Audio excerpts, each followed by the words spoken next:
Tov Erev Tov. Beshem Hashem, Naseh Venatzliach Bezrat Hashem. On est ce soir le mardi, comme d'habitude, cours pour les femmes et qui peut être vu par tout le monde, le Kav Dalet Beiyar. Et le 31 du mois de mai, Bezrat Hashem, demain 1er juin, Merci Hashem. On remerciera Laura Braoud pour son soutien, ainsi que vous toutes qui êtes venues charger aujourd'hui, grâce à Dieu, pour soutenir ma collègue, pour toutes les familles, aujourd'hui à peu près une centaine, avec l'aide d'Hachem. Que vive la Gmilut Chassadim. Et ça tombe bien parce que ce soir on devait faire un cours sur... C'était quoi le cours de ce soir? C'était quoi le cours? Voilà, à la base c'était avoir le meilleur pour éviter le pire, à la base. C'était donc un cours très important qu'on fera certainement la semaine prochaine ou la semaine d'après, je ne sais pas exactement quand, qui parlera des fondements de Nishmat Kol Chai, très important à écouter, et de Shir HaShirim. C'était donc les deux cours que je voulais vous faire partager. Mais mon épouse m'a jeté un mot en pleine semaine et j'ai trouvé ça sympathique. Elle m'a dit, mais t'as vu, tu parlais du riche et du pauvre. Et aujourd'hui, donc, je me suis un peu penché sur la question et j'ai trouvé ce cours très sympathique. Moi-même, je me suis kiffé. Alors j'ai dit peut-être, c'est rare, hein, et là, je me suis kiffé. J'ai dit, bon, bah. Et si on changeait? Donc, qu'est-ce que vous préférez? Ouais, Nick. Le riche et le pauvre? Ouais, ça vous va. Tov. Le riche et le pauvre, c'est un feuilleton. Il y a aussi amour, gloire et beauté. Les feux de l'amour. Hein. Truc de grand-mère, quoi. Oui. Pour le 4e âge. C'est très bien. Pour ne comprendre rien, c'est parfait. Tov. D'abord et avant tout, j'ai une question à vous poser, mesdames. B'Siyata d'Ishmaya. Qu'est-ce que vous définiriez comme étant un riche ou un pauvre? Si vous pouvez juste donner peut-être un foulard à madame, ce serait mieux. Qu'est-ce qu'on définirait, B'Siyata d'Ishmaya, comme étant quelqu'un de riche, d'après vous, ou quelqu'un de pauvre? Maou Ashir ou Maou Ani? C'est la question qu'avant de commencer le shiur, on sera basé sur le Baal Peleyoet, et donc essentiellement Rabbi Eliezer Papo, qui nous donnera lui sa définition de ce qu'on appelle un riche, et des conditions de la richesse dans ce monde, et on parlera après du pauvre. Ça fait... Ce qu'il dit sur le pauvre vraiment est très touchant. Moi, ça m'a touché personnellement. En tout cas, c'est très prenant. On va le définir ensemble avec l'aide d'Hachem. Voilà. La reine Omer, donc je vous ai posé une question, j'ai pas eu de réponse. Qu'est-ce qu'un riche pour vous? Alors, tout de suite, ça devient première Mishnah, 4e chapitre. Elle nous dit, Fred, un riche, c'est celui qui est content de son sort. Nathalie, qu'est-ce que c'est un riche pour toi? Un sale type, d'accord? Ah, pardon. Oh, ça peut être quelqu'un de riche en spiritualité ou alors de riche en argent. C'est ça? Maud, Valérie, qu'est-ce que c'est pour toi quelqu'un de riche? Pareil, ne prends pas de risque. Oh, ça c'est très intelligent, on a un psychiatre avec nous, quelqu'un qui est bien dans sa peau. Celui qui se contente de ce qu'il a, c'est ce qu'elle avait plus ou moins dit. Celui qui a des enfants. Donc la richesse, vous la définissez par celui qui a un mari, celui qui a une bonne santé, celui qui a perdu sa belle-mère, celui qui... Et celui qui... Non, très bien. Et alors, ma femme dit enfin, celui qui a de l'oseille, quoi. Vous avez tout dit sauf celui-là, et là maintenant, on y arrive enfin, réellement, celui qui a de l'oseille. Et Rabbi Eliezer Papo dit que le riche, c'est celui qui a de l'oseille. Donc on verra de quoi on parle. La Mishnah, effectivement, nous dit qu'on parlerait d'autres dimensions à propos du riche. Ma'u ha'ashirut vezema she'po Bezrat Hashem, les Chachamim vont nous développer le Nisayon du riche. Alors, deuxième question. Là, par contre, lui, le Baal Peleyoet, il répond à ça. Si je posais la question à n'importe laquelle d'entre vous, ou n'importe lequel d'entre vous, si c'était les hommes, tout le monde rêve de l'euro million. Tout le monde. Et alors, j'ai dit, tous les sourires, c'est incroyable, tout le monde les yeux brillent. Incroyable, l'euro million. 100 millions d'euros. Hein? La santé, mieux que tout. Mais quand tu n'as pas l'oseille, tu perds la santé.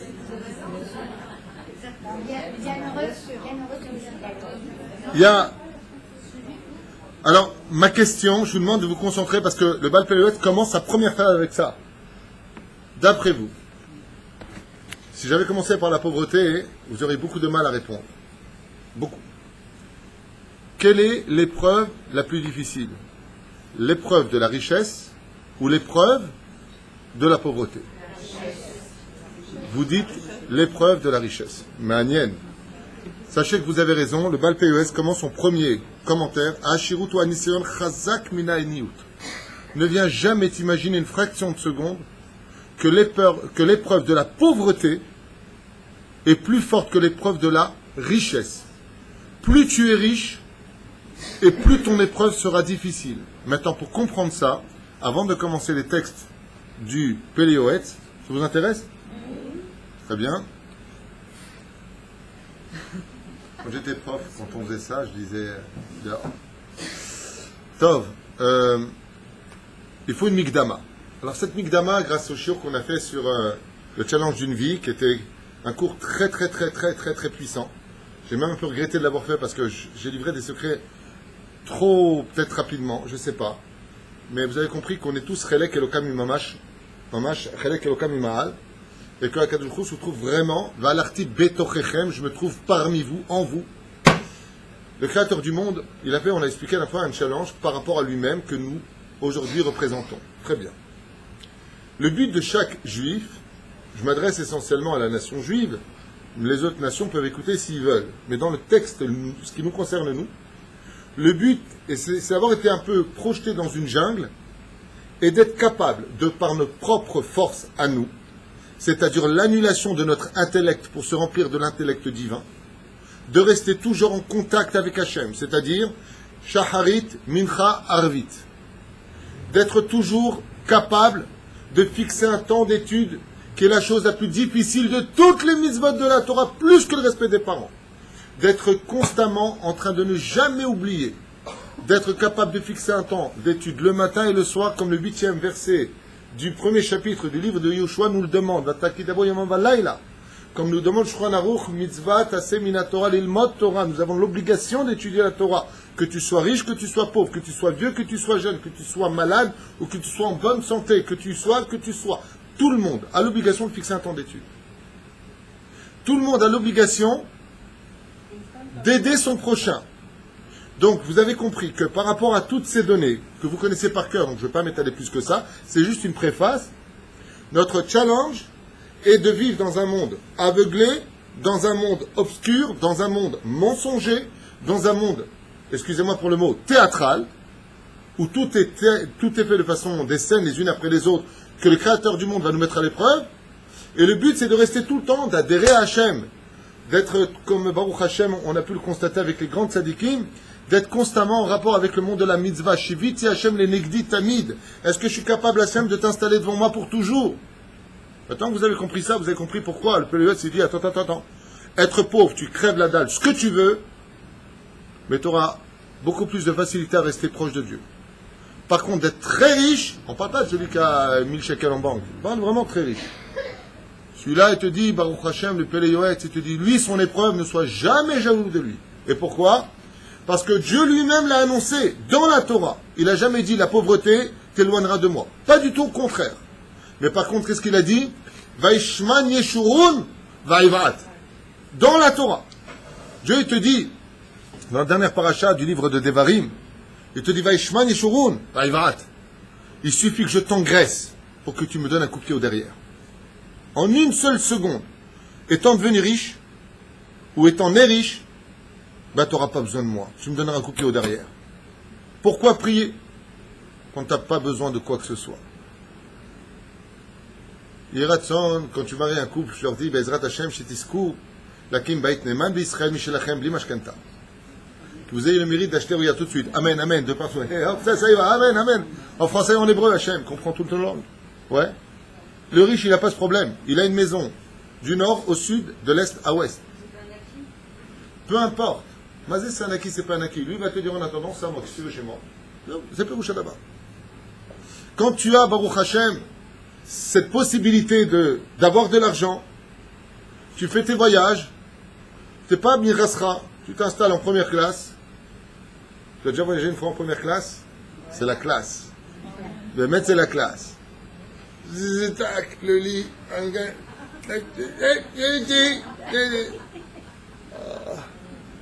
c'est quoi ça? C'est le choix.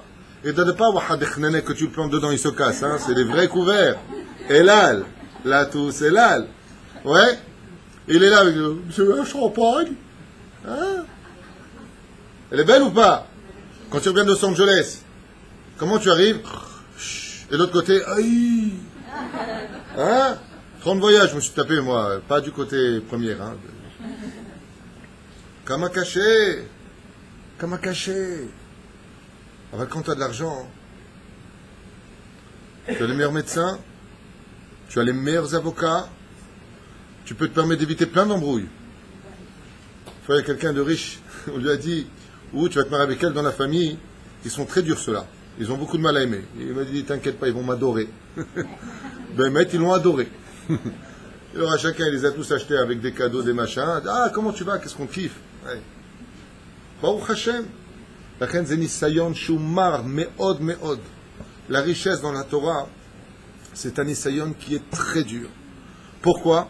Parce que si tout le but de ma vie, c'est d'adhérer à Hachem, de répondre aux questions, qui sont les suivantes, comme vous le savez, on l'a répété des milliers de fois. Dès que tu meurs, donne-moi tes heures d'études. Dès que tu meurs, est-ce que tu as été droit dans tes affaires? L'argent appelle l'argent et c'est pas facile d'être droit, même quand on a beaucoup d'argent, contrairement à ce qu'on pense. Ensuite, est-ce que tu as attendu la Géoula? Moi, je serais riche, je dirais à Dieu pour refaire. Je serais bien. C'est pas la peine qu'ils viennent. Moi, je suis très bien. S'il y a la voiture, le chauffeur, la belle maison, la belle villa, le bon truc, le but. Pour refaire, qu'est-ce qu'il va faire avec moi? Ma'aliv el Aïnian. C'est là. Et vous entendrez toujours des gens riches dire l'argent, ça vaut rien. Les seuls qui lui disent cette phrase, depuis que je suis né, j'entends cette phrase-là que des gens qui en ont. J'ai jamais vu une personne pauvre me dire l'argent, ça vaut rien. Jamais. Ah ben, ceux qui en ont, ils te disent, une fois d'ailleurs, j'étais à côté d'une personne qui a dit, tu vois, l'argent, c'est rien du tout, c'est des bêtises. Une heure après, il est en train de parler avec quelqu'un, il dit, mais tu plaisantes, si je suis ruiné, je meurs. Je t'ai éclaté de rire. Les gens ne se rendent même pas compte de ce qu'il y a de leur bouche. Ils ne se rendent pas compte. Aval Pirouche Adava, que la personne, elle doit être consciente que quand elle partira du challenge de sa vie, c'est, est-ce que tu as attendu la Géoula? Ça veut dire quoi, est-ce que tu as attendu la Géoula? Est-ce que tu vivais vraiment la Géoula? Béhémet, est-ce que tu es conscient que chaque moment de ta vie, pendant que tu prenais ton avion ou ton jet privé ou peu importe tes voyages, est-ce que tu étais conscient que le Mashiach pouvait venir comme le Chafetz Chaim qui marchait toujours avec son costume, âgé comme il était, parce qu'il attendait vraiment le Mashiach? Quand il voyait une personne pleurer le Chafetz Chaim, il disait attends jusqu'à ce soir, Bezrat Hashem, si tu veux, il sera là. Tous les jours. Est-ce que vraiment tu as attendu le Mashiach? Un riche, en général, il n'attend pas le Mashiach. Est-ce que tu attends le Mashiach? What? Qui est-ce? Il fait partie des invités. Lisez. J'imagine d'accord. Revers. Et puis Rouch Adavar, Rabotai. Puis Rotai vers Rabotai. Puis le Pal Taba Torah, et là on rentre dans le vif du sujet. Les questions qu'on te posera, c'est est-ce que tu as étudié la Torah? C'est pas fini. Est-ce que tu as décortiqué l'étude de la Torah? Est-ce que tu es rentré en pile-poule? Est-ce que tu es rentré en fonctionnement de comprendre ce que voulait dire Rachid, Tosfot, le Ran et tous les Rishonim? Evanta Davar Mitor Davar, est-ce que tu as étudié le Zohar et la Kabbale? C'est très dur quand tu as beaucoup d'affaires à réger. Quand tu as... Ouais, qu'est-ce que j'ai dit moi? C'était pour voir si tu suivais ma femme. Ouais, je fais du verlan. Bon, il y a des mots qu'il ne faut pas dire. Hein. Yeshiva, il faut éviter. Mais...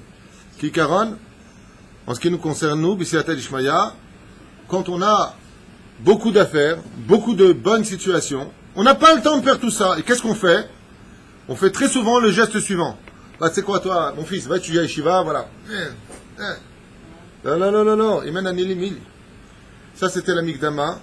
Je commence au Shio. J'ai noté quelques histoires, dont une que j'ai lue qui m'a beaucoup touché dans le livre Avat Chaim, du Rav Menachem. Il raconte là-bas une histoire qui s'est passée en Pologne, d'une femme qui a eu le mérite d'avoir 4 enfants. 4 enfants. Et quand elle a eu ces 4 enfants, elle a commencé à jeûner tous les lundis et tous les jeudis. Et elle priait Hachem avec des larmes énormes. Et quelle était sa prière? Maître du monde, je t'en supplie. Donne de quoi boire et à manger à mes enfants, mais ne les rends jamais riches. Ni eux, ni notre descendance. Comme ça a prié cette maman. Malheureusement, j'ai lu cette histoire il y a peut-être 5-6 ans. Je ne me rappelle pas du nom des tzadikim, mais on arrive à des tzadikim mourir comme le Rav Shach aujourd'hui. Et on a posé la question une fois, une shrena a posé la question en disant mais comment tu peux prier pour que tes enfants ne soient pas riches? Elle a répondu, cette vieille polonaise, avec ses 4 enfants qui dans le livre là-bas ils amènent leur nom, les tzadikim sont sortis, 4 poskim halacha adirim. Il a dit parce que l'argent, ça rend fou les gens. J'ai peur que ça les éloigne de la yeshiva. J'ai peur qu'ils s'éloignent de la Torah. Parce que quand tu as une calèche qui t'attend dehors, ouais, c'est comme les Bachouri yeshivot. Pourquoi aujourd'hui, dans les yeshivot, ils interdisent le permis de conduire? Mais dans les yeshivot, en général, à Bnei Brak ou ailleurs, ils interdisent sauf Ashkenaz. Sfarad, tu n'as pas le droit de faire ton permis. Pourquoi? Il dit parce que tu as le permis, après tu voudras la voiture. Donc tu vas aller travailler le soir. Il faut essayer de t'acheter une voiture. Quand tu as la voiture qui est garée, dès que tu as un moment de pause, qu'est-ce que tu fais? Je vais à la maison. Tu fais beaucoup depuis tout le Torah. Mon fils Yehuda, et dans une yeshiva, on interdit formellement de faire le permis de conduire, sinon tu es viré sur place. Il vérifie tous les jours. Tu n'as pas le droit de faire ton permis de conduire. Jusqu'à ce que tu atteins l'âge de tes 20 ans, tu vas faire maintenant des shidduchim, tu peux aller faire. Mais jusqu'en yeshiva Gdolat, Kita Gimel, ça s'appelle, pas de permis de conduire. Pourquoi? Parce qu'ils se sont rendus compte, au fur et à mesure des années, que plus les jeunes, aujourd'hui, ils ont le dernier portable, dernier cri, ils ont. Résultat des courses, qu'est-ce qu'ils avaient? La voiture en bas de la rue. Mon fils Yehuda, il m'a répondu, Bemet Emsotkim. Mon fils Yehuda. Il m'a dit, eux, là, ils ont raison. Pourtant, c'est tentant pour un fils d'avoir son permis quand il a 19 ans. T'as envie de l'avoir. Il dit, Aval Bemet Emsotkim. Emsotkim. Parce que dès que tu as une voiture en bas, bon ben, ça y est, puis t'es avec les copains, et puis tu es dans l'âge bête quelque part, t'as envie, c'est l'âge de Yalach, je deviens un homme indépendant. L'épreuve, a dit cette polonaise, pour mes enfants, je veux pas qu'ils deviennent riches. Ils ont de quoi boire, ils ont de quoi manger, c'est tout ce que je te demande, Hachem. Veille à ce qu'ils n'aient pas plus que ça. Pourquoi? Qu'il n'ait pas de Yetzerara pour aller jusque dans le nord ou dans le sud. Qu'il n'ait pas de Yetzerara pour ouvrir trop d'affaires. Pour ne pas qu'ils aient de Yetzerara. Anirotse Bnei Torah. Et pour qu'elle ait des Bnei Torah, qu'est-ce qu'elle a demandé? Elle n'a pas demandé la pauvreté pour eux.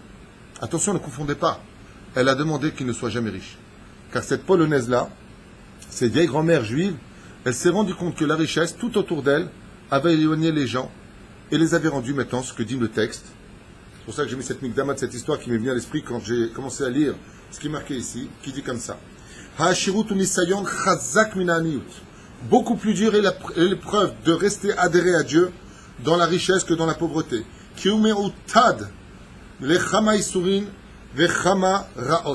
Car dans le piège de la richesse dans ce monde, se trouvent à l'intérieur des pièges inouïs qui peuvent détruire un homme jusqu'au plus profond de lui, comme le piège le plus grand de tous qui va tout de suite éloigner Dieu. J'ai nommé le premier piège de la richesse. Bonne réponse Valérie, l'orgueil. Absolument. Dès que tu es riche, tu as ouvert une dimension à l'orgueil où Dieu a dit automatiquement, quand tu es riche, quand vraiment tu es riche, okay, tu regardes, comme il dit ici, il dit cet homme-là devra faire chaque seconde de sa vie attention à sa façon hautaine de regarder les autres. Et d'être constamment sur ses gardes. Shmira, ça veut dire se protéger. Rabat, énormément. Les bultirum les vavomechav. Parce que même si d'extérieur, il ne montre pas de supériorité, je suis resté simple, je suis moi-même, Akadosh Baruch Hu, vous vous trompez. Il y a l'intériorité, il y a l'extériorité. Mina Shamaim, en 22 ans, 25 ans, où j'ai beaucoup voyagé dans le monde, pour récupérer aussi, non seulement des cours, mais je récupère aussi de l'argent pour les shivot, comme Aurélio à Yerushalayim, Tchebanim et Tikonen. J'ai rencontré beaucoup de gens très riches. Pas mamash, je vous parle de grosses fortunes. Et d'extérieur, il paraissait simple. Et j'ai eu le mérite d'aller manger avec eux, un peu à droite, à gauche, dans des restaurants de luxe. Ils m'ont invité, bon, pour parler de leurs problèmes, et ainsi de suite, peu importe. Avant, à l'intérieur du cœur, il y a une gava, chaval al-azman. Il y a une gava à l'intérieur. C'est ce qu'il dit. Roum levavo. Pas goufo. D'extérieur, tu vois de l'humilité. Avant, à l'intérieur, dis-moi à toi. Calme-toi, qu'est-ce qu'il y a? Atakloum. Il dit non, pas du tout. Roum levavo me'echav, vubal ya'ane azout. Et il dit la richesse emmène l'homme de façon naturelle à devenir azout, vulgaire. J'ai pas besoin de toi. Pourquoi? Parce que Béhémet, il peut tout se permettre, parce que dans ce monde, juste en dessous de Dieu, le créateur du monde a créé un petit Dieu, c'est dur à entendre, qui s'appelle comment? L'argent.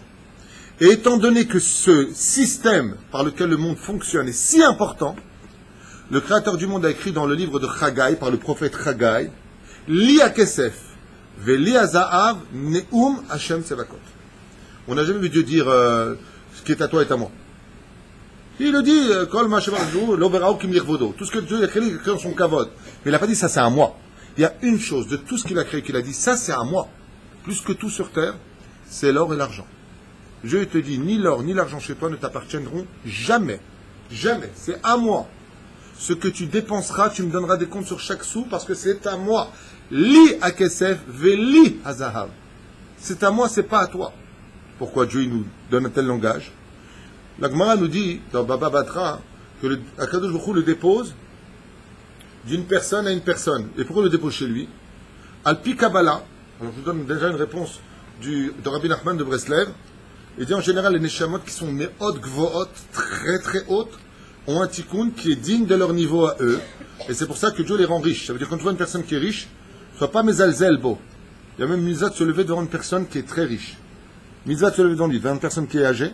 Tamit Racham, une personne très riche. Comme on l'a vu Rabbi Udanassi, qui a essayé une personne très très riche à sa droite et une moins riche à sa gauche. Et c'était pas le même siège. En l'honneur du riche, c'était encore plus beau. Donc les Chachamim nous mettent en garde. Ne sois pas Mezalzel quand tu vois une personne riche. C'est qu'il a été sélectionné par qui? Pas par les anges.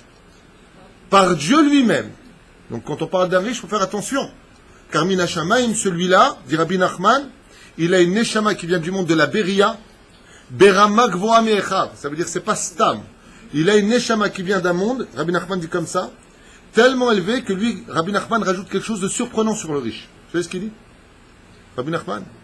Il dit, ne crois pas que les gens vont toujours au fait des riches parce qu'ils ont de la richesse. Mais ils sont attirés, ça c'est les commentaires de Rabbi Nachman lui-même, car ils sont attirés au niveau de l'âme par l'élévation de l'âme que ces gens possèdent, et non pas pour le beau michui ou le beau buffet qu'ils vont faire. Il te dit, Rabbi Nachman, ne fais pas cette erreur, car quelqu'un de riche dans ce monde, c'est quelqu'un dont le tikkun est très élevé, et dont l'âme est plus élevée que celle de ses frères. Ad Kedekar. C'est là. C'est dit. Le monde de la création, il y a 4 mondes. Le monde de la Asiya, le monde de la Yetzira, le monde de la Beria, le monde de la Hatzilut. Juste en dessous du trône divin, il y a le monde de la Beria. C'est de là où est sortie la Torah, et c'est de là où est sorti les Neshamot des Juifs. C'est-à-dire que si vous avez compris ce que dit Rabbi Nachman, du monde que Dieu a pris la Torah, du monde que Dieu a pris les âmes juives, c'est le même monde duquel sort l'argent dans ce monde d'en bas. C'est le même niveau. Ça veut dire, qui dit argent, dit âme juive, dit Torah. C'est du même niveau, dit Rabbi Nachman. L'argent n'est pas en dessous de la Torah. Nora vaillant. Et c'est pour ça que dans ma Masechet Avot, on nous le compare l'un avec l'autre. Imen kemach, en Torah. Ne crois pas que l'argent n'a pas de pouvoir. C'est pour ça que le fonctionnement de l'étude de la Torah ne peut pas marcher s'il n'y a pas de donateur. Pourquoi Dieu l'a fait ça? Et c'est ta Torah. Fais descendre la main dans le Beth Midrash, qu'ils espèrent qu'il y en a. Pourquoi courir après les gens? Tu peux aider le kollel, tu peux aider le kollel. Pourquoi faire? Arrête, c'est ta Torah. Il te dit non, non, non, non. Le système de la Torah ne peut pas marcher sans argent. À un tel point que les commentateurs nous disent que quand nous sommes sortis du pays d'Égypte, Dieu nous a dit, par Moshe Rabbeinu, Daberna be'ozne'am, ve'isha'alu, et shchenem. Va, parle de grâce aux oreilles des enfants d'Israël, et qu'ils aillent demander de l'or et de l'argent aux Égyptiens. Les bonhommes, excuse-moi, mais là je comprends pas un truc. Le nounours de Pamprenay, il faisait descendre des étoiles. Tu peux pas faire danser de l'oseille. Je comprends pas. Tu peux pas faire un truc. Pop, pop, pop, pop. La gemme, on va demander de l'argent. Mais non. Parce que pour recevoir la Torah, il fallait que les enfants d'Israël soient riches. Pourquoi? Pour ne pas qu'ils aient la tirda de l'étude. Comment on va faire? Alors le Créateur du monde nous a dit quelque chose d'incroyable. Tu veux être heureux dans ce monde, dans la paracha de Vezot Aberacha. Voici la bracha. Vezot, En Zot et la Torah. Quand on dit Zot, Zot à Torah. Qu'est-ce qui a marqué là-bas? Ismach zvulun betzetecha veisachar be'aolecha. Qui est celui que Dieu appelle l'homme heureux? C'est celui qui a compris pourquoi il l'avait rendu riche. Zevulun. Zevulun qui appartient à un des cieux les plus élevés des 7 cieux, Zevul. Celui qui a le srout de pouvoir soutenir la Torah et qui a compris pourquoi Dieu lui a donné cet argent. Alav Nehemar Zevul. Mazé Zevul, sur les 7 cieux, c'est le plus élevé, c'est un des plus élevés de tous. Et le Créateur du monde nous dit Alze inaten Torah, Zvulun v'Issachar. Qu'est-ce qu'on nous dit là-bas? Le jour de ta mort, par le fait que tu aies compris, pourquoi je t'ai donné de l'argent chez toi? Uniquement pour ça, pour soutenir la Torah. Alors tu es dit, Behemet, Alecha Neema, Ismach, Mazé Ismach. Tu peux être heureux. tu peux être le jour où tu meurs, qu'est-ce que c'est, je suis heureux. Lama, exact Torah. Et il dit, attention, donc on continue maintenant, on revient un petit peu en arrière. Velo idake ami veshahar. Et faites très attention. Pourquoi? Qui est le pire ennemi du riche? Incroyable. Le Baal Pele Yoetz nous dit, le pire ennemi du juif, c'est le pauvre. Pourquoi? Le pire ennemi du riche, c'est le pauvre. Velama, pourquoi ce serait le pauvre? Il dit, fais attention, parce que le pauvre, lui, on va étudier tout à l'heure ce qu'il est. Enfin, peut-être la prochaine fois, parce que on n'a pas commencé encore le riche. Le riche et le pauvre. Ouais. Il dit, parce que le pauvre, lui, contrairement au riche, comme il a un cœur qui est brisé constamment, il est humble. Un pauvre qui est orgueilleux, c'est un malade mental. Je vous le dis. Quelqu'un qui est vraiment pauvre, marche-moi dessus, ouais. De toute façon, pauvre j'en suis, qu'est-ce que tu veux me faire? Tu lui gueules dessus et tu dis Magi Ali. Allez. Maya Choliot. Lev Nishbar Minitke Elokim Lotivze. Quand il y a un pauvre, il y a, si vous voulez le savoir, je vous le dis dès maintenant, comme ça vous le saurez. Il y a 3 personnes, il faut toujours éviter de faire du mal, mais même à un semi-millimètre près. Déjà, tout le monde déjà à la base. Mais eux, encore plus, c'est une mise en garde. La veuve, l'orphelin et le pauvre. Voilà des commandements de la Torah. La veuve, quand tu parles avec une veuve, Habibi, mais je crois que vous me devez, oui, voilà, je vous dois. Ne fais pas de mal. Pourquoi? C'est son cœur fait aïe. Dans les cieux, c'est aïe. Je trouve les proches d'eux. Mais le pauvre, pour vous donner un exemple, combien le pauvre est proche de Dieu? Les Chachamim posent la question, il dit quoi? De tout le côté de la Maravi, sur les 3 murailles du Beth Amikdash, il nous reste quoi? Un petit muret. Comment il s'appelle? Le Kotel. C'est-à-dire Yom Yerushalayim Tibanem et Tikonen. C'est bientôt Yom Yerushalayim, dimanche, je crois. Un des jours les plus saints de notre calendrier juif. Sachez-le. Yom Yerushalayim, c'est un jour de miracle où il faut faire Nishmat Kolcha et remercier Hachem de tout notre cœur. Faites même le Hallel sans bracha, Mamash Leodot Hachem chez Achinu, qu'on a le mérite d'avoir Yerushalayim, qu'on puisse aujourd'hui s'approcher du Kotel, prier Hachem aussi proche que cela. Maintenant, ce Kotel-là, ce muret-là, pourquoi il est indestructible? Parce que c'était la porte des pauvres. Les pauvres, quand ils rentraient au Beth Amikdash, passaient par la porte de cette muraille. Et quand ils allaient vers Hachem chercher l'espoir,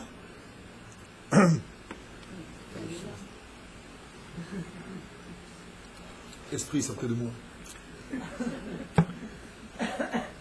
Alors je disais, quand les pauvres, ils allaient là-bas, ils embrassaient, les Chachamim nous disent, c'est passé par cette muraille.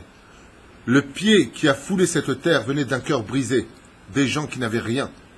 Ils apportaient les prémices dans des paniers de paille. Et le Kohen ne leur rendait pas ce panier de paille. Tandis que le riche venait avec des paniers en or. Et le Kohen lui rendait ces paniers en or. Pourquoi? Il disait au riche, comme tu es venu avec un panier en or, Yératson, que le prochain, tu as encore ce panier dans les mains.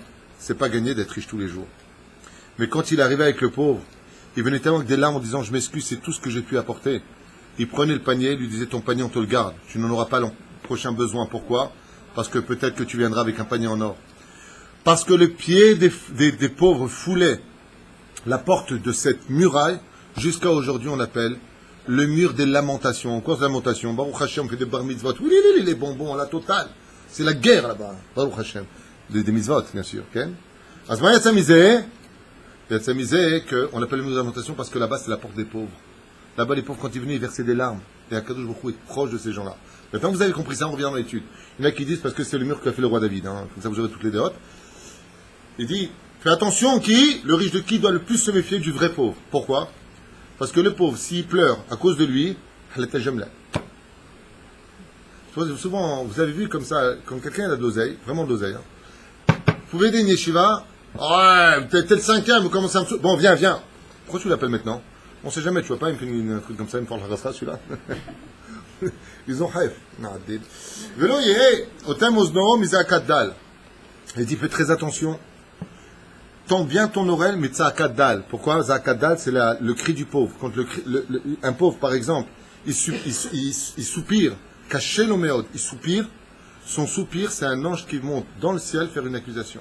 Ayamase nora ve'ayom. Pour vous être, juste un petit peu, pour nous mettre un petit peu à l'écoute. À l'époque du Hari Akadosh, ils ont vu tous les élèves, la Chevra Kadisha, le Hari Akadosh qui était un peu triste. Ils ont dit, Vodara, vous êtes triste? Alors on est foutus, nous. Qu'est-ce qu'il y a? Il a dit, Pachout. Il y a un nuage énorme de sauterelles, ça se dit un essaim de sauterelles? Pas un essaim d'abeilles? Voilà. Bon, il y a plein de sauterelles. Je peux me pondre un œuf avec le français. Mais non, mais il y a un nom pour ça, les sauterelles, quand elles arrivent. Une invasion. C'est le mot cherché, Yatikouijik. C'est bien. Non, mais moi, je suis pas psychiatre, donc on s'en fiche. Alors, une invasion de sauterelles qui va consommer toutes les récoltes de la ville de Sfat. Et quand ils ont entendu ça, ils sont partis prévenir tous les habitants de Sfat. Ils sont venus maintenant, tous les riches là-bas, qui avaient de grands terrains de blé, c'est le cas de le dire, sont venus voir le Réa Kadosh en disant, on n'est pas Mechal el Shabbat, on ne fait pas de bêtises, là, Dieu nous punit. Il dit, parce que pendant qu'hier soir vous avez mangé, il y a un pauvre, ça faisait 3 jours qu'il ne mangeait pas, il a soupiré dans sa maison, comme ça dit le Hari, et son soupir a été tellement du fond des entrailles qu'il a fait une accusation sur toute la ville. Personne n'a pensé à lui. Personne ne s'est préoccupé de lui. Dans l'heure qui a suivi, Makolev est arrivé chez lui. Tout Makolev. Ils sont partis voir le Hari, il dit non, je les a amenés dans la mer, Ligma. Pour vous dire comment il est important, combien il est important, et c'est pour ça que je vous dis que pour le riche, son pire ennemi c'est qui? C'est pas le banquier. Le pire ennemi du riche, c'est le pauvre. Mais il y a un pire ennemi que ça, c'est le monde des mitzvot. Quelqu'un qui est riche, comme ce qu'on a dit tout à l'heure, Léa Kessev, Eliazar, Dieu dit c'est mon argent. Et qu'est-ce que Dieu a créé? Pourquoi Dieu a créé le monde? Pour le monde de la Torah. Des fois, il y a une personne qui vient et dit voilà, je voudrais sortir un livre, cautionné par le Rav Ovadia Yosef, le Rav Shach, le Rav Eliashiv, le Rav Intel. Il faudrait, je ne sais pas pour qui est l'épreuve. Est-ce que l'épreuve est pour celui qui doit sortir son livre, ou est-ce que l'épreuve elle est pour celui qui peut aider et qui ne l'a pas fait? C'est pour ça qu'il dit ici, et le riche il doit être constamment chamour. Aux États-Unis, ainsi qu'en Angleterre, les multimillionnaires, eux, ils l'ont très bien joué l'histoire. Eux, ils ont été très intelligents. Qu'est-ce qu'ils ont fait? Ils ont créé le bureau du Maaser. Vous connaissez ça? Alors, c'est génial. Tout leur Maaser va dans un secrétariat. Il y a un rabbin là-bas, Rabbi Jacob, qui est sur place.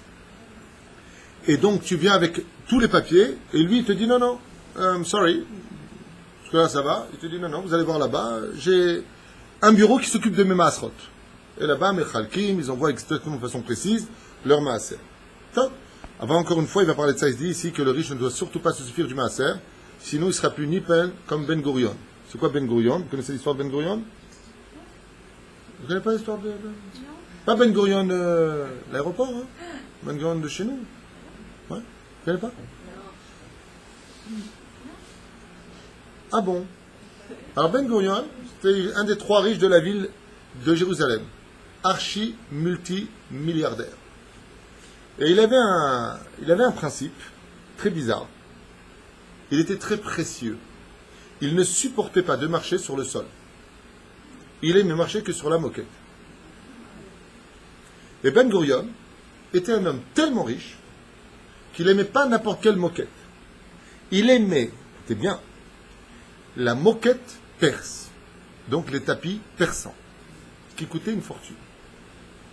Et partout où il se déplaçait, ses serviteurs par centaines mettaient des tapis devant lui. Comme ça, il marche dessus. Donc il devait faire 1 kilomètre à pied, 500 mètres à pied. On mettait 500 mètres de tapis devant lui. Tapis rouge. Seulement Ben Gurion, qui était un homme extraordinaire, avec un cœur pur, n'a jamais ramassé un seul de ces tapis. Donc tout le monde se demandait où était Ben Gurion aujourd'hui. Car tous les pauvres, qu'est-ce qu'ils faisaient? Chacun prenait un tapis, allait le vendre avec quoi manger pour la semaine. Il laissait les tapis derrière lui.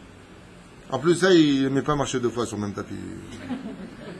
Le pauvre, qui ne vient pas me voir sortir dans les rêves, je plaisante, c'est pas marqué ça. Non, mais je trouve ça bizarre, le mec qui marche sur un tapis, alors, remarche sur le tapis, non. Qu'est-ce qu'il faisait Ben Gurion? Baruch Hashem, il aidait les yeshivot, et chaque pauvre avait le droit de prendre le tapis qu'il voulait derrière et aller le vendre. Il était sa propriété, il le disait toujours. Il y a des gens qui laissent la PA, vous savez, dans le champ, ils laissent 10%, un neuvième, un dixième, ils laissent... Il dit, moi, je laisse tout derrière moi. Celui qui prend, c'est à lui. Ben Nagdimon. Et pourtant, on a vu sa fille manger des grains de blé dans les excréments des ânes. Qu'est-ce qu'elle faisait sa fille pour se nourrir? Quand les glilottes, avec tout respect que je vous dois, des ânes, ils mangeaient, l'estomac n'avait pas le temps de tout broyer. pour se nourrir sa fille, quand il est mort, elle était d'une telle pauvreté qu'elle mangeait les restes qui se trouvaient dans les excréments des animaux. Sa fille. On a posé la question au Chachamim, et on a dit, je ne comprends pas, un homme qui a fait tellement de tzedaka, tellement. Vous savez ce que c'est de laisser une telle fortune? Chaque tapis aujourd'hui, il vaudrait dans les 20 000, 22 000 shekels. Partout où il allait, il laissait le tapis. Ok? Combien d'argent il donnait par jour aux pauvres?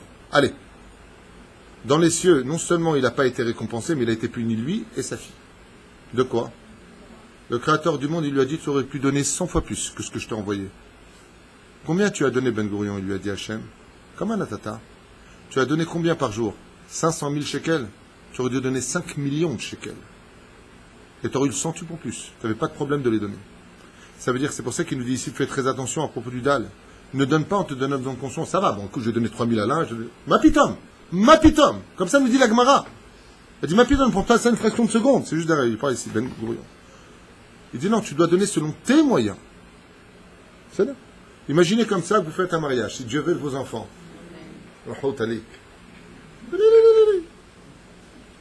Vous invitez un homme, Bémet, qui a l'habitude de jeter des millions au casino.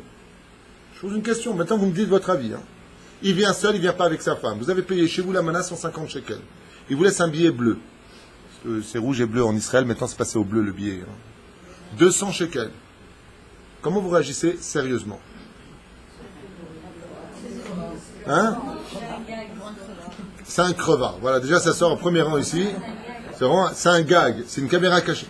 C'est naturel. Je vous dis la vérité, c'est pas méchant, c'est pas mal jugé. Donc on va dire, je parle pas les kafsrout, peut-être qu'ils ont des difficultés en ce moment. Anilo idea. Mais je parle pas de quelqu'un qui est riche. Je parle de quelqu'un que tu vois vraiment frimer, jeter vraiment son argent, comme ça s'est passé au Mexique. J'ai un ami qui s'appelle Nissim, qui a pour métier d'être clown. Il est engagé par des gens très riches. Et donc dès qu'ils font des soirées, il m'a raconté. Il la paye, il est payé 15 000 $ la soirée, Baruch Hashem, et il fait rire tout le monde, il fait des sketchs, il fait des blagues. C'est un animateur pour les gens très riches. Et j'ai rencontré une fois à l'aéroport de Ben Gurion, justement, et c'est la première fois que je voyais vraiment, vraiment pas bien. Alors je lui ai dit, Makara, oh, ma chambre, David, hein? Je dis, Makara, mais Azov, c'est un Israélien. Je dis, Azov, je dis, Makara. Il va avec Zemou, il va le Matsri, qui m'a dit. Je dis, Makara. J'ai été engagé par un mec au Mexique. Tu vois, sa maison, c'est hélicoptère, c'est bien, tu vois. Mais lui, il vit à Haïfa. Il vit tellement entouré de pauvres qu'il m'a dit, c'est Gvar Magil. Je lui ai dit, Asma, si Dieu veut qu'il soit riche, son problème. Et après ce qu'il m'a dit, la vérité, je lui ai dit, je comprends pourquoi tu es triste. Il m'a dit, au Mexique, le casino où il va, c'est pour vraiment les gens très très riches. Il y a 2 plaques. C'est des plaques comme ça, c'est marqué 500 000 $. Je ne sais pas si ça existait. Hein. Il dit, quand tu viens pour faire rire des gens et tu vois un mec prendre 2 plaques, donc 500 000 et 500 000, ça fait 1 million. Les mettre sur le rouge et que c'est le noir qui sort et il quitte la table. Il m'a dit j'ai arrêté de rire depuis, il m'a dit que j'ai mal au ventre. Tu viens de perdre, il lui a dit comme ça dans la voiture, il lui a dit, tu viens de perdre 1 million de $, ça te fait rien. Il lui a dit que j'en ai à faire. C'est Kohev. Quand je parle de ce genre de situation, okay? Tu vois les gens dépenser bêtement, jeter bêtement des choses. Alors qu'avec ça, vous savez ce que c'est 1 million de $ pour faire vivre un collègue comme le nôtre? 1 million de $ pendant 10 ans, il aurait 30 ravétrim qui étudieraient pour lui toutes les mitzvot du Talmud, du Shtour et du Shulchan Aruch. Là, c'était juste pour un kiff. Faire comme il lui a dit, ça me fait monter l'adrénaline. Mais punaise, moi je peux te le faire gratuit le truc. Je te mets dans un avion, je te jette son parachute, juste au-dessous d'où? Des Caraïbes, il y a plein de requins. Tu vois l'adrénaline.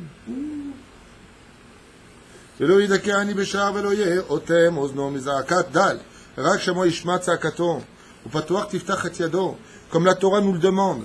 La Torah nous dit, quand tu es riche, surtout ouvre ta main. Naton titen, veiten lo velo et anek. Attendez juste un instant, j'ai marqué des choses en bas même pour moi. Qu'est-ce que je raconte ici?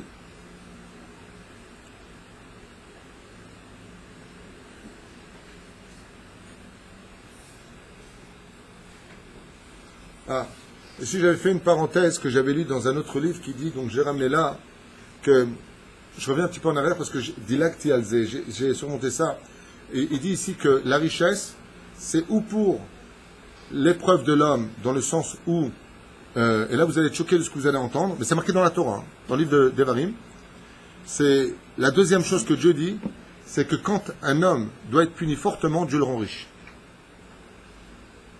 Ça veut dire que la deuxième, Shamour leber alav le ra'ato. Comme ça, c'est marqué.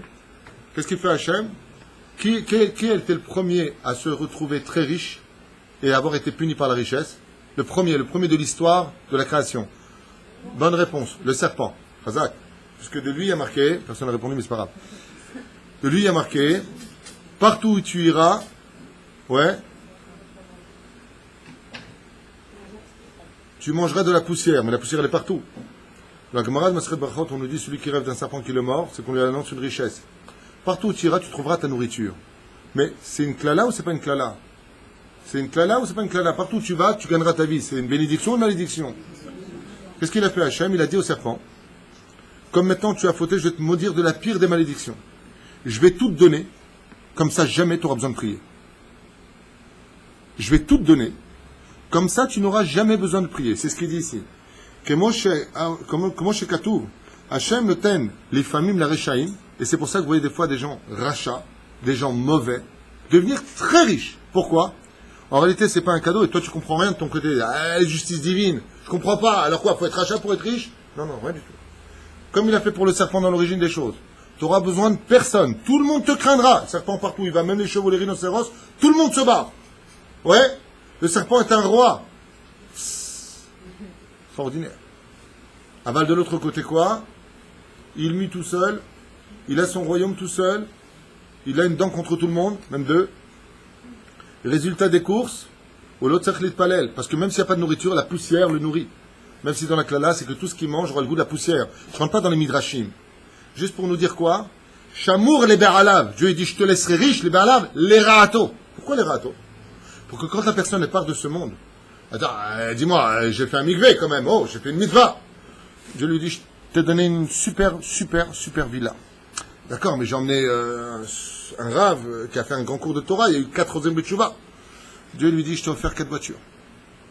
Shamour les beralav, les ra'ato. Ça veut dire que la richesse n'est pas forcément une bénédiction. La richesse peut être vue comme quoi? Comme une malédiction. Qui est le deuxième personnage qui a tout perdu à cause de sa richesse? Le plus connu d'ailleurs. Chazak, ma femme. Korach. Pourquoi Korach? Il se l'est ramené. Et moi. Parce qu'il était l'homme le plus riche du peuple juif. Il lui fallait 300 chamorim. 300 ânes. Qui chacun portait 2 paniers. Et qu'est-ce qu'il y avait dans ce panier, je vous en supplie? Les clés des coffres forts. Ça veut dire 300 ânes qui portaient des paniers, qui ne portaient pas son or, qui portaient les clés de ses coffres. C'est Korach. Les Chachamim me disent, qu'est-ce qui a fait tomber Korach? On dit aujourd'hui, riche comme Crésus, c'est Korach. C'est sa richesse. Korach, quand il est devenu riche, il a dit, je suis béni de Dieu, je suis au-dessus de tout le monde. Non, Korach, c'était pas une bracha ton oseille. Ça t'a amené à quoi? À cause de son argent, il est mort, lui, sa femme, ses enfants, les bébés, tout le monde. Tous les voisins sont tombés dans le Gehinnom et jusqu'à aujourd'hui. Ce qu'on a étudié ce matin avec le Tanakh. Donc la richesse n'est pas forcément une bénédiction. C'est comme le mec qui rentre chez lui à la maison, il a dit à sa femme, dis-moi chérie, si je gagne une auto, qu'est-ce qu'on fait? Il lui a dit sa femme, écoute, tu me donnes la moitié, je me casse. Il lui a dit, écoute, j'ai gagné 10 shekels, prends 5 shekels et casse-toi. Et pour vous donner un séquer, à l'époque, il y avait le Jérusalem Post, je lisais un peu, j'avais lu un séquer, c'était un sondage. C'est bien ce que j'ai lu, maintenant je ne sais pas si c'est vrai ou faux, je vous lis ce que j'ai lu, je n'ai pas dit que c'était vrai, les journaux, il faut prendre et il faut laisser. Là-bas, il y avait marqué que 98% des hommes qui ont gagné le loto ont tous divorcé. 98%. Le mec qui était électricien, il était tranquille, sa femme, ses 3 gosses, il a gagné le loto, il a dit à sa femme, retourne chez ta mère. Les enfants malheureux, la totale. Ça ne veut pas dire que maintenant il y a des gars qui ne vont pas divorcer, ils ne vont pas divorcer s'ils n'ont pas gagné le loto. Les gens divorcent même sans loto. Aval, dès que tu deviens riche, pourquoi avoir qu'une seule femme à la maison? Pourquoi ne pas s'offrir toutes les opportunités dans ce domaine? Je vais essayer d'avancer.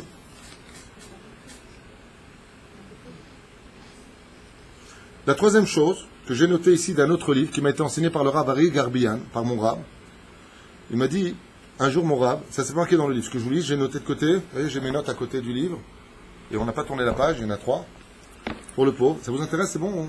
Ça construit quand même quelque chose, non? Parce que le but, c'est pas dire, c'était super, Zéhan, non. Mon Rav m'a dit, un jour au collège, je lui ai dit, quelle est la vraie preuve du pauvre? Quelle est la vraie preuve du pauvre? Et le Rav m'a donné un chidouche que je n'avais jamais lu ni entendu avant lui.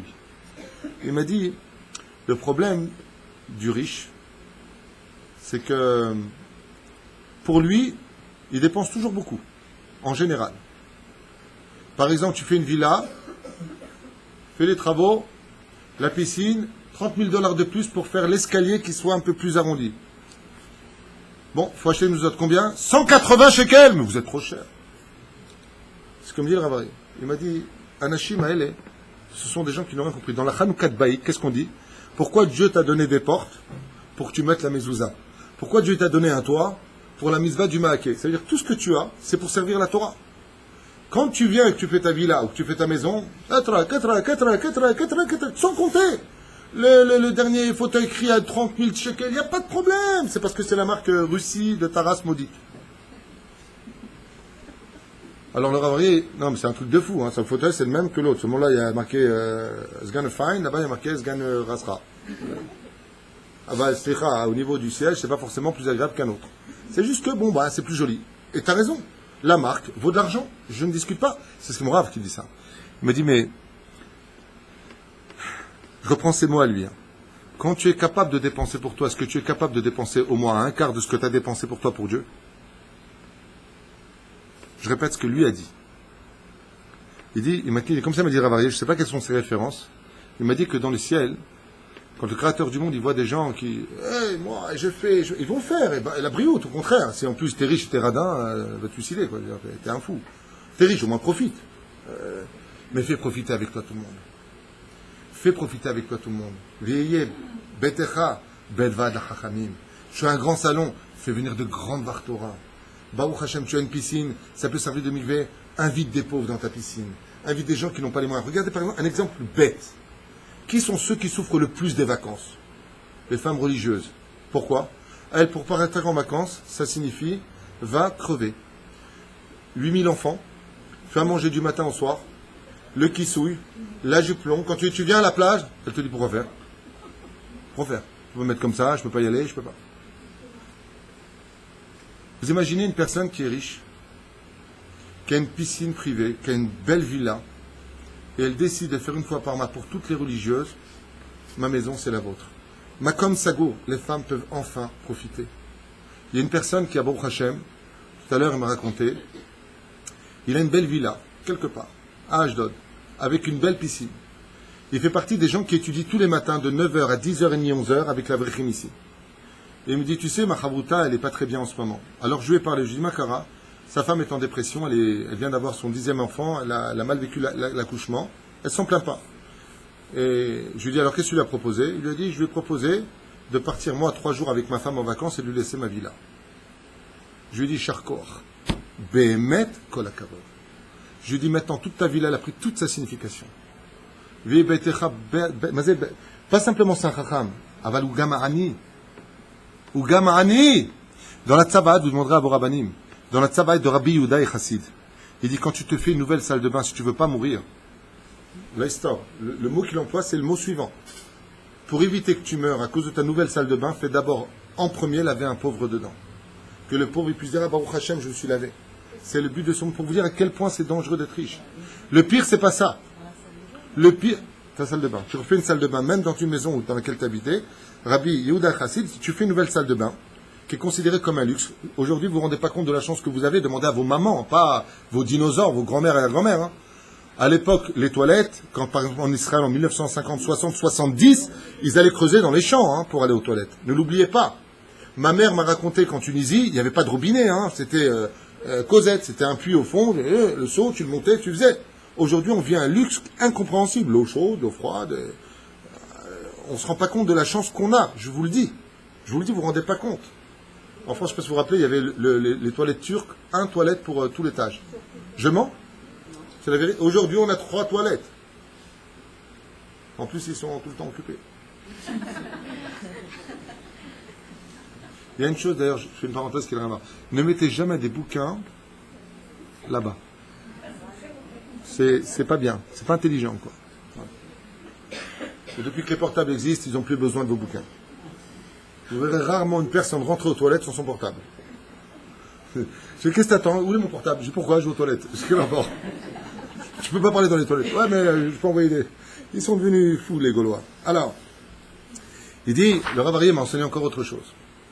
Et là, ce que je vais dire, je le dis en son nom, ce n'est pas de moi. Ça fait peur à entendre, alors je ne sais pas si je dois le dire ou pas. Ouais. Le Rav Aryeh m'a dit, comme ça, toujours à propos de cette discussion, il m'a dit, quand une personne a fauté, il a 3 façons de régler ses dettes.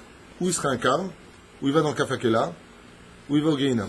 Donc, jusque-là, vous savez, s'il a kiffé sa race, il était bien, il va au Gan Eden. Ne rentre pas dans ces détails. J'ai dit, ah super, il m'a dit, sauf le riche. Kafakela, il raconte que vous ne connaissiez jamais, madame. C'est un truc, c'est pas bon. Hein? Vous avez toute la rangée qui demande, c'est-à-dire vous avez peur. Vous dites, il y a tout le monde avec moi qui demande. Imaginez, madame, imaginez qu'une âme erre d'un endroit à l'autre, dans des endroits laïstor, poursuivie par des êtres qui ne se fatiguent jamais. C'est ça le kafakela. Balloter d'un endroit à l'autre sans jamais pouvoir se reposer. C'est-à-dire, il y a un raison que personne ne connaisse. Ok, on a répondu. Hazak ou balo. Tout le monde a les boules. C'est bien. Résultat. Le Rav Aryeh m'a dit, tôt ou tard, tout le monde sort de là-bas, sauf un. Je lui dis lequel? Il m'a dit le riche. Je dis pourquoi le pauvre? Le riche, pourquoi le pauvre? Il n'y a que Valérie qui a rigolé, qui a compris mon humour, c'est pas grave.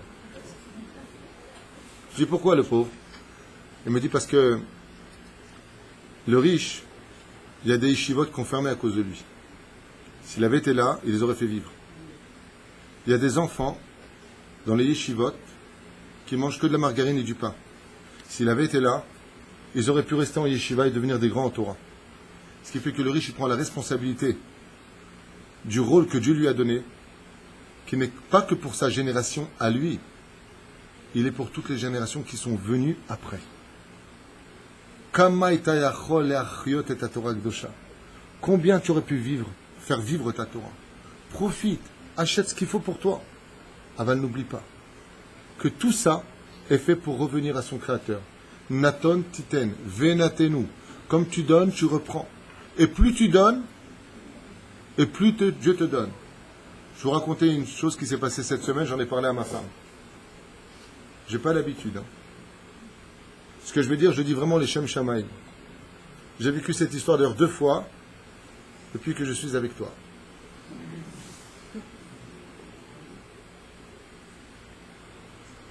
Cette semaine, j'ai une personne qui vient me voir et qui m'explique que sa situation est dramatique. Et moi, j'avais juste dans mon porte-monnaie 400 shekels. J'avais dans mon porte-monnaie 400 shekels, grâce à Dieu, j'avais 2 billets.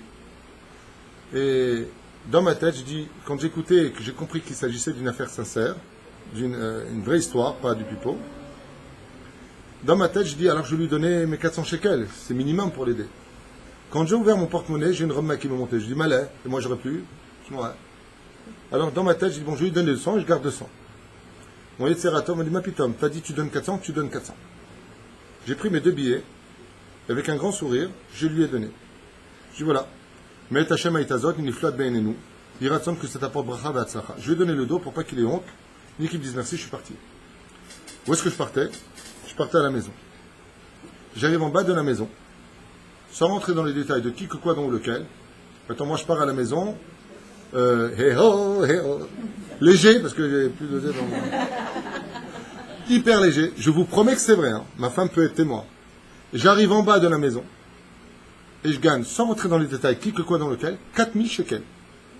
Ça veut dire, entre le Beth Midrash et la maison, j'avais 400 shekels sur moi, je me retrouve avec 4000 shekels quand j'arrive devant ma porte. Et j'ai dit à Hachem, ce qui m'a donné la force, c'est un verset que j'enseigne souvent aux autres, et c'est pour ça que j'ai donné les 400 shekels. C'est que j'ai dit dans mon cœur, David, ça fait des années que tu ramasses de l'argent pour les shivas. Tu dis toujours aux autres, quand on retire de ses poches pour la Torah, on n'a rien retiré. Et là, toi, tu penses le contraire, donc tu ne dis pas ta Torah.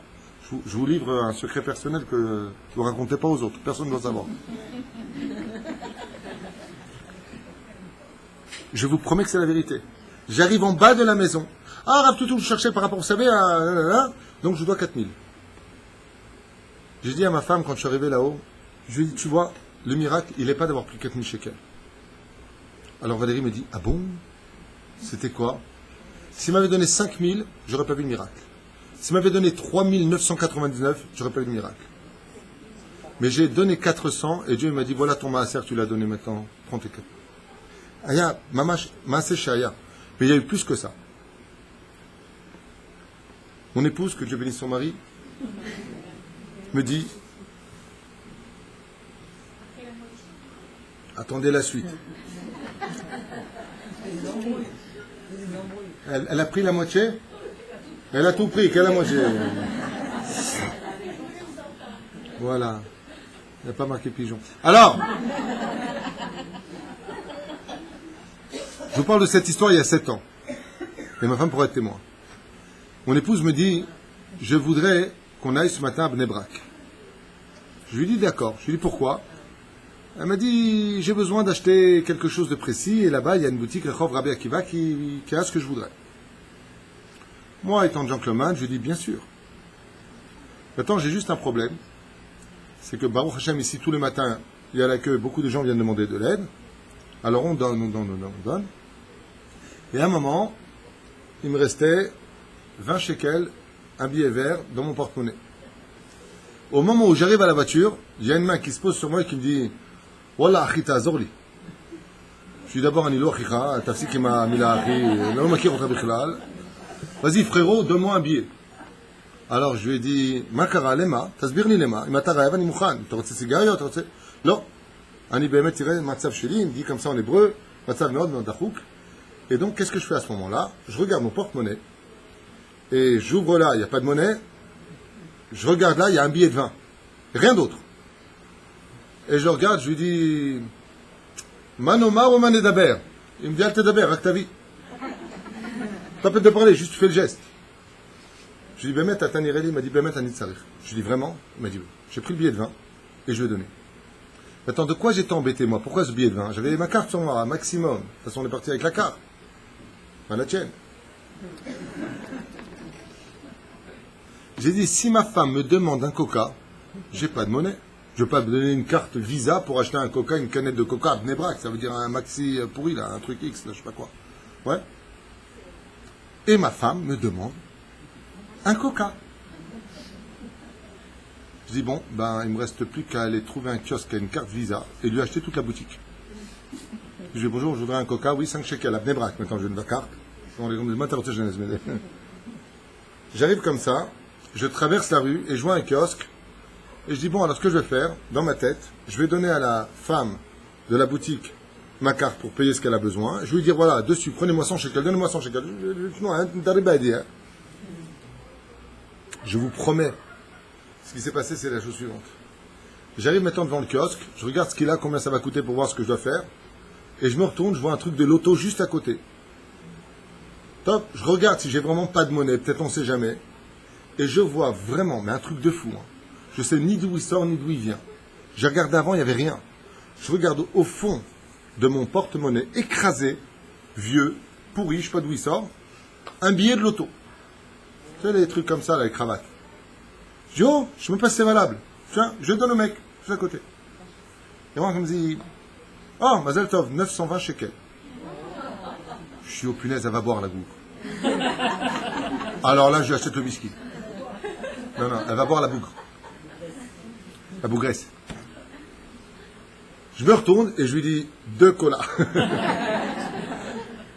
Je sais pas comment Dieu fait les choses. Aval Behemet, l'épreuve de la richesse, tu peux apprendre à connaître Dieu, mais n'importe quelle épreuve sur terre.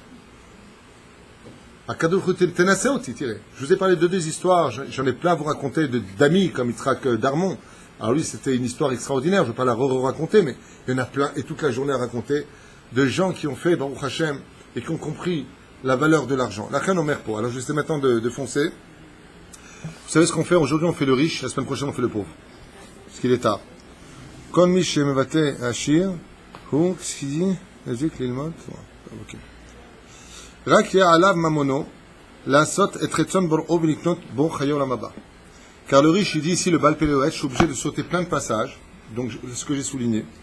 Il dit, car le riche a une chance inouïe, car grâce à ce que Dieu lui a donné, il peut avoir la chance de s'acheter un monde futur beaucoup plus grand que les autres.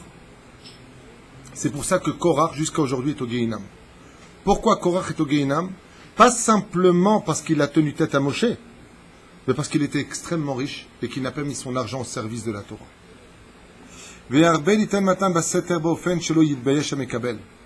Il dit maintenant, ne sois pas comme ceux qui croient que c'est en donnant seulement que tu as fait la mitzvah. Car tout le but maintenant du riche sera que quand il aura compris que le but de l'argent est de faire vivre l'étude de la Torah et de permettre aux Juifs de faire les Shabbatot, les fêtes et les Chagim, qu'il sache encore une chose. Comment il va réagir pour que personne n'ait honte de recevoir de lui? Car sur cela, les yeux de Dieu sont aussi posés. Regardez de quoi est-ce qu'on parle, quelle épreuve. Velo yivakesh gdula, velo yachmot kavod. Et ne retourne pas en disant c'est moi j'ai été là. Comme ça s'est passé à l'époque de Rabbi Yitzhak de Berditchev, Zecher Tzadik le Kadosh Ivracha. Il y avait comme ça un riche à Berditchev. Il y avait un riche. Et ce riche-là était détesté de tous les juifs de la ville. Tout le monde le haïssait. Sauf un homme, Rabbi Yitzhak. Rabbi Yitzhak de Berditchev aimait énormément ce riche. Et personne ne comprenait pourquoi leur Rav l'aimait tellement. Et pourquoi il le haïssait? Parce que chaque fois que les pauvres venaient pour les fêtes, les trois fêtes, Pessah, Shavuot, Sukkot, Purim, il donnait rien. Et il disait aux gens à chaque fois sur le palier de sa grande villa, je ne donnerai rien. Vous perdez votre temps. Donc les gens le haïssaient en disant, va crever toi et ta fortune, va te faire cuire un œuf, va. Quand est mort le riche, Rabbi Yitzhak de Berditchev a ordonné à toute la ville de fermer les boutiques et de venir à l'enterrement de cette personne. À contre-cœur, ils sont tous allés, mais quand le Rav parle, Assour le Rav, il a dit, il faut faire. Qu'est-ce qu'il a fait Rabbi Yitzhak de Berditchev? Il a ordonné à tout le monde de venir et de donner un kavod. Il n'y a jamais eu autant de monde à un enterrement dans sa ville que pour ce riche qui était impie, entre guillemets. Seulement là-bas, dans la ville de Berditchev, il y a marqué, il y avait un bet tamchouï. Un bet tamchouï, c'est un énorme hangar où tout celui qui a faim peut venir manger, comme Avraham Avinu a fait. Le mercredi qui a suivi l'enterrement, les pauvres, par centaines, débarquent, comme tous les jours, il n'y a rien à manger. Le deuxième mercredi, il n'y a rien à manger. Le troisième mercredi, ils sont partis voir Rabbi Yitzhak de Berditchev. Ils lui ont dit, on ne comprend pas. Le Bet Tamchou, il a fermé. Il lui a dit, depuis la mort du riche, il a fermé. Il dit, quel riche? Celui que vous avez tous haï. Il a réuni toute la ville. Comme ça, c'est marqué dans son livre. Il leur a expliqué qui était cet homme. Et cet homme, c'est un tzaddik nistar, qui pratiquait toutes les mitzvot de la Torah et qui faisait vivre toutes les semaines toute la ville de Berditchev. Et il a quoi? Il a eu peur. Il a dit à Rabbi Yitzhak, il lui a dit, votre Rabbi Omori, je suis un homme riche, mais je ne veux jamais qu'un pauvre, quand il croise mon visage, il me dit Toda, il baisse la tête. Alors je vous demande une chose, vous seul le savez, je vais créer un bet tamchoui, vakol ayakacha. Maintenant, quand les gens y venaient, pour ne pas qu'ils lui donnent du kavod, ils disaient, écoutez, je ne vous donnerai pas, c'est tout, ne les insultez pas, je ne veux pas vous donner. Comme ça, jamais vous me direz ni merci, ni kol hakavod, sadik, qu'est-ce que les mitzvot, je ne veux pas l'entendre. Je veux que ce soit entre moi et Dieu. Et c'est ce qu'il dit ici. Lo yevakesh gdoula, velo yachmot kavod. Rabbi Yitzhak de Berditchev, vous avez compris qui est l'homme? Vous jugez toujours les gens, les kafrova. Jamais les kafsrout. Jamais vous voyez le bien en lui. Cet homme-là a fait vivre la vie depuis plus de 25 ans. Vous mangez tous grâce à lui. Quand Pessah revenait les galettes, vous les prenez dans le hangar, c'est lui qui les achetait. Seulement, il ne veut pas qu'il y ait son nom. Il est droit. Il ne veut pas qu'il y ait son nom, ni en haut, ni que tu lui dis merci, ni on appelle ça comment dans la vie, le parnasse. Le parnasse, c'est celui qui donne aux autres. Il ne veut pas ce nom-là. Il veut que quand on regarde, regarde celui-là. Et lui, baisse ta tête. Regarde celui-là. Baisse ta tête. L'homme est kabel kavod. C'est dur ou pas d'être riche? Bon, j'avance, je vois qu'il est déjà tard, donc je vais vous libérer. Je suis désolé.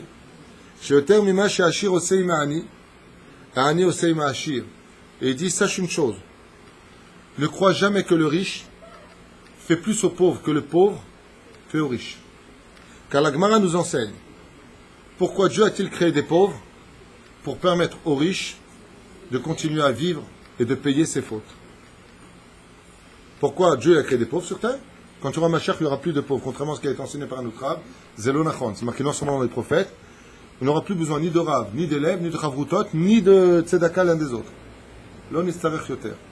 Contrairement à ce qui a été enseigné par quelqu'un d'autre, moi j'ai mes références, il a certainement les siennes. Quoi qu'il advienne, c'est que, qu'est-ce qu'il dit ici? Le pauvre rend beaucoup plus service aux riches que le riche a rendu service aux pauvres. Il dit pourquoi? Il dit parce que Tzedaka, on m'aide la had. La Tzedaka, elle se tient pour toujours. Elle fait un avocat qui défend et qui sauve de la mort. Tandis que le riche, il va manger un seul repas avec, il va finir aux toilettes, avec tout respect que je vous dois. Mia sayoter tova.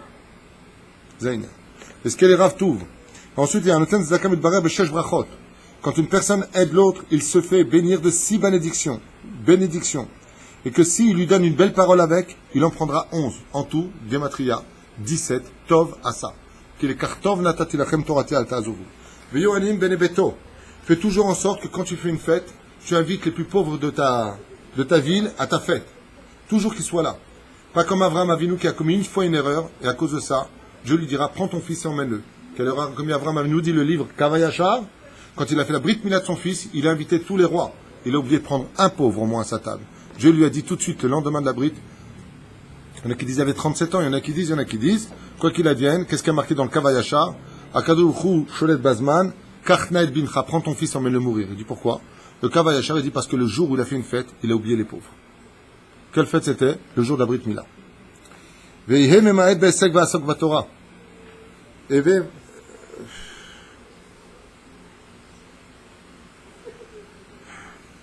Évite de trop ouvrir d'affaires et sois plus occupé à l'étude de la Torah. Et surtout, n'oublie pas de prier tes 3 rendez-vous avec ton Créateur, car le fait d'être riche t'éloignera de cela, et de qui plus est de fixer un temps d'étude. Et la Mishnah nous dit, tout celui qui annule la Torah dans la richesse finira par l'annuler dans la pauvreté. Car le but de l'étude de la Torah se maintient par le fait de l'étude, de l'argent de l'homme. Ainsi l'homme il dit, en réalité de quoi est-ce qu'on parle? Il y a un pérouche qui dit quelque chose de très beau que j'ai entendu du Rav Eliyahu Cohen, et qui dit, Shelo Yehem Evatel Torah Me'rocher, tout celui qui annule la Torah dans la richesse, il était intelligent à l'époque. Sauf les Vatala Meroni, tu deviendras bête et tu n'auras pas de Torah. C'est valable aussi pour ça. Il y a deux Hachem, Rocher. Je finis encore 2 minutes, ça vous va? J'essaie de finir vite, je suis désolé. Car comme je vous l'ai dit tout à l'heure, très souvent les gens riches s'en quittent. Et là, je sais que je vais réveiller un petit peu peut-être de colère. Je suis désolé. Mais très souvent, ceux qui soutiennent, je ne vais pas dire le nom, mais enfin des organismes dits religieux, dans les grandes synagogues, en France ou ailleurs, donc les grandes synagogues, parce que c'est lui qui est le donateur principal, hein, ou les présidents des synagogues, parce que ce sont eux qui sont là derrière financièrement, ils se prennent pour les rabbins, ils disent aux rabbins quoi faire, ils dirigent la synagogue, alors c'est pas du tout leur tafkid.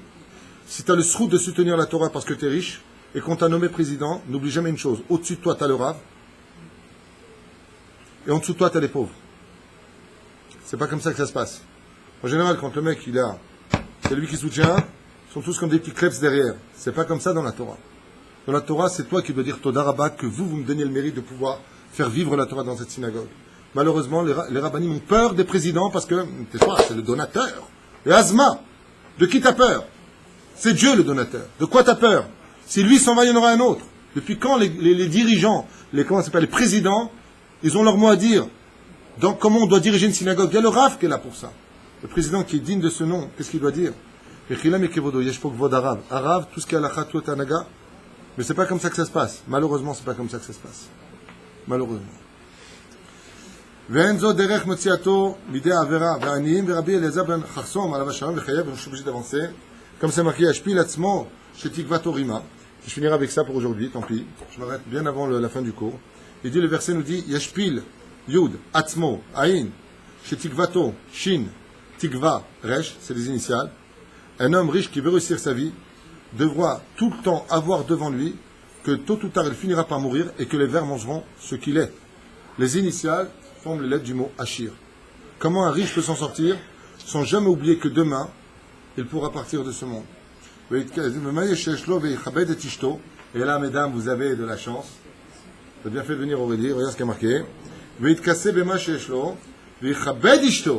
Et si un homme est riche, combien il doit gâter sa femme, combien il doit faire profiter son mazal, Bezrat Hashem, pour que Bezrat Hashem, Dieu lui rajoute et lui donne. Attention, pas comme un idiot. Hein. Une femme qui a tout ne peut plus supporter son mari. Elle veut dire à maman, laisse-moi au moins rêver de quelque chose. Et bleed derrière. Tu veux gérer, tu veux gérer.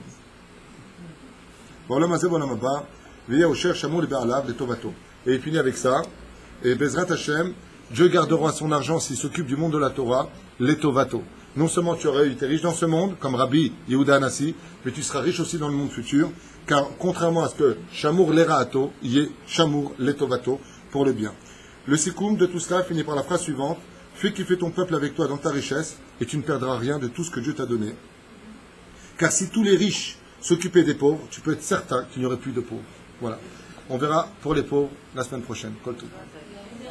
Ah, une dernière question, madame. Jouer au loto, c'est pas obligé, car Dieu n'a pas besoin du loto pour vous rendre riche.